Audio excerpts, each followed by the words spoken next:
Steve. One of you is going to talk a bit first. Okay. Steve Wood is here from Concrete Couch, and you can tell us what that means. Great.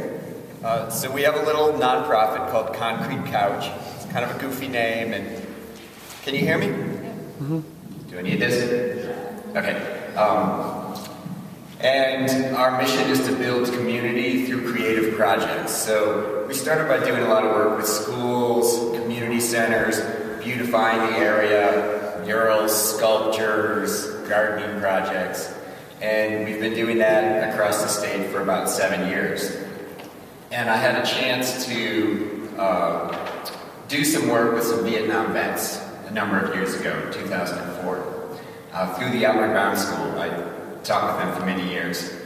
And a few of them living right here in town. So we were up in Denver, out in Leadville in the mountains. They're like, what do you do normally? And I told them, oh, that art stuff sounds like fun. You're gonna do a vets project. So we did. We put together a vets project here in town, up in Bear Creek Park. And they made this sculptural bench, and they wrote poetry, and they stamped it into these tiles, and giant tiles, and they put them in the ground. And people were very responsive. They really enjoyed the project. Community people were working together with the vets. It wasn't like military and community divided. It was this great united thing. And these guys, I learned so much more from that group of guys than they did from me. And I said, I want to do more of this.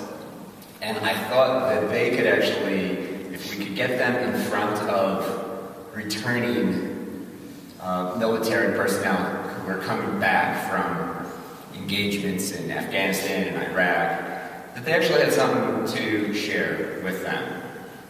But I wasn't quite sure how to do that.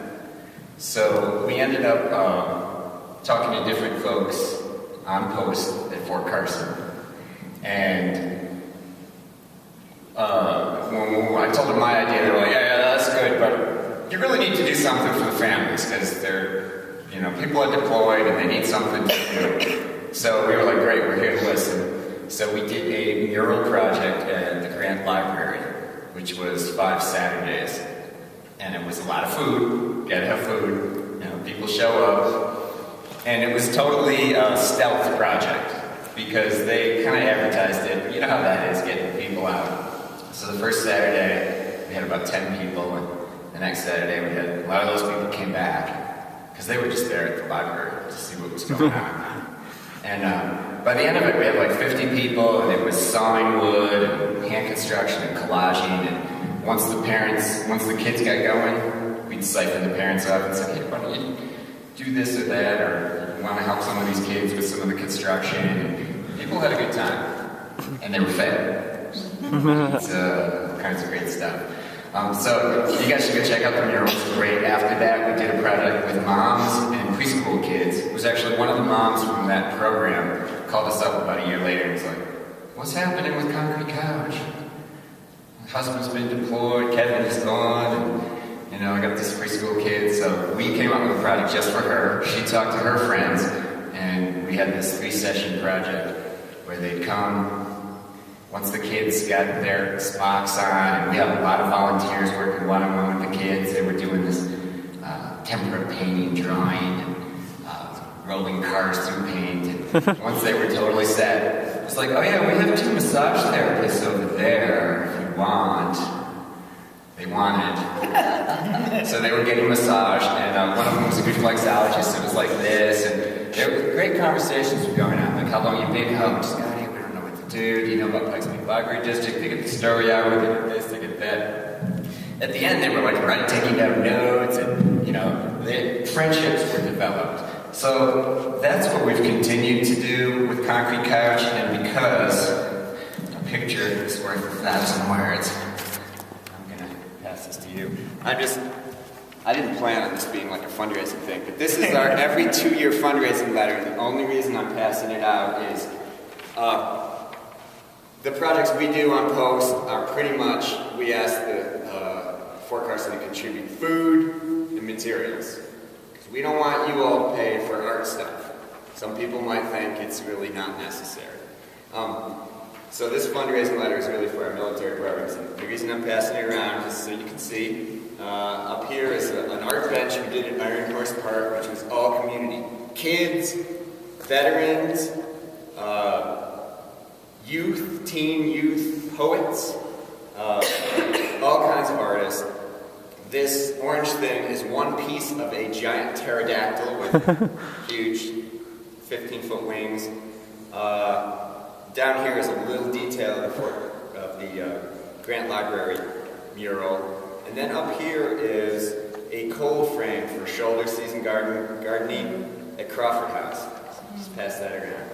And I want to mention that because it goes back to my point of, do they need, do military people need community building and creative expression? You could make a point that maybe a lot of them don't. But one of the vets that we worked with first volunteers at Crawford House. Raise your hand if you know what Crawford House is. So it's a veterans home, and it's a place for homeless vets to get on their feet, get some support, whatever it is that they need. They have trained people to help them, and it's a community. It's a wonderful place. And he was like, "You should go work at Crawford House." I was like, "Man, what can we do for these guys? Homeless vets? Like, where are these goofy artists, man? What are we going to do for them?" He's like, "You're right. They do need, some of them need drug counseling, some of them need job training. They need important things, but they really need? They need community. They need to make connections in this community that are important and that are vital and that can sustain them." So that really is our mission and our work. And this is a segue to, we've had the opportunity to do a wonderful veterans storytelling project with an amazing performer in her own right, and an amazing teacher, and an amazing person. And this is Hanaraki, and she's going to now talk about that project.